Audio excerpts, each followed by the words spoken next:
Bonjour à tous, j'espère que vous allez bien. Je m'appelle Niar et aujourd'hui je vais être simple, rapide et efficace. Mais avant de commencer, permettez-moi de vous poser une question. Est-ce que vous vous êtes déjà demandé comment rester motivé et comment garder espoir en cette période de pandémie? Oui, non? Alors je peux commencer. Face au Covid, au confinement, à l'immersion et à tous ces problèmes qu'on entend chaque jour, la première chose à faire est en réalité quelque chose à ne pas faire. Ne poursuivez pas votre vie comme avant. N'essayez pas de faire comme si tout allait bien. Je sais que nous vivons dans une société qui prône l'activité professionnelle et personnelle et où ne rien faire est un peu mal vu. De ce fait, on va se sentir obligé d'avoir quelque chose à leur prouver malgré toutes les difficultés. Mais aujourd'hui, je vous rassure, tous ces problèmes auxquels nous faisons face ne dépendent pas de notre volonté.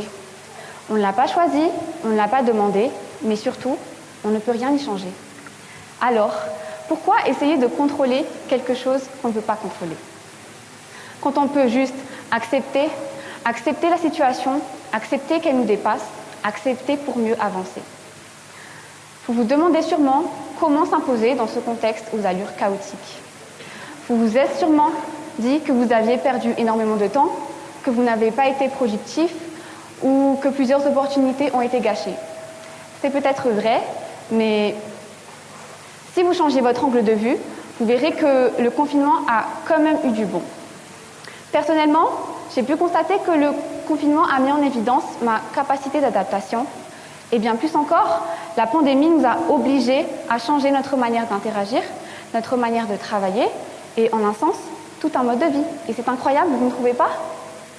Combien de fois dans le passé a-t-on repoussé un rendez-vous ou une sortie ou tout autre événement par manque de temps? Combien de fois a-t-on voulu secrètement arrêter le temps parce qu'on s'est senti trop occupé et trop fatigué? Aujourd'hui, et depuis presque 10 mois maintenant, nous n'avons plus perdu notre temps. Au contraire, nous l'avons retrouvé. Du temps pour revoir ses priorités, pour prendre soin de sa personne, pour devenir une meilleure personne, du temps pour préparer un grand projet, du temps tout simplement pour se recentrer. C'est aussi l'occasion de prendre cette peur et de cette instabilité pour s'en servir comme un tremplin afin de créer des opportunités s'il n'y en a pas. Optimisant notre travail et notre business autrement que par le présentiel, cultivant notre intelligence en lisant, en s'instruisant, en apprenant. Soyons altruistes, lançons-nous dans l'entrepreneuriat car, au final, c'est dans la crise que l'incertain devient certain, que le changement devient certain. Et si vous n'êtes toujours pas convaincu par les petits côtés positifs qu'on peut ressortir de cette pandémie, dites-vous juste qu'il faut positiver, parce que le positif n'attire que le positif, et je ne parle pas que de tests Covid.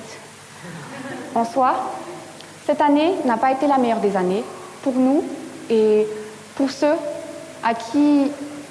qui vivent au jour le jour, pour leur gagne-pain quotidien, pour ceux qui redoutaient de rester enfermés, pour les étudiants qui vont devoir rattraper 2 semestres en 6 mois, et même pour ceux à qui le confinement a eu du bon. On en a vu de toutes les couleurs, déception, cris, pleurs, mais dans la vie, rien ne se fait par hasard. Tout arrive pour une bonne raison, pour nous faire grandir et devenir meilleurs. On a reconnu et on reconnaît l'importance des choses qu'on trouvait futiles une fois qu'elles nous étaient interdites, et on apprécie ce qu'on a au lieu de courir après ce qu'on n'a pas. Et si vous vous sentez encore perdu, dites-vous que vous n'êtes pas seul. Dites-vous qu'on est tous dans le même océan, que certains avancent en brasse, d'autres nagent en crawl, mais le plus important, c'est qu'on fait tout pour ne pas se noyer. Alors, j'espère qu'après ces quelques minutes de parole, vous remplacerez vos « et si » par des « même si », car même si on venait à être reconfiné et à stopper toutes nos activités, je sais que vous le vivrez comme une grande opportunité. Merci.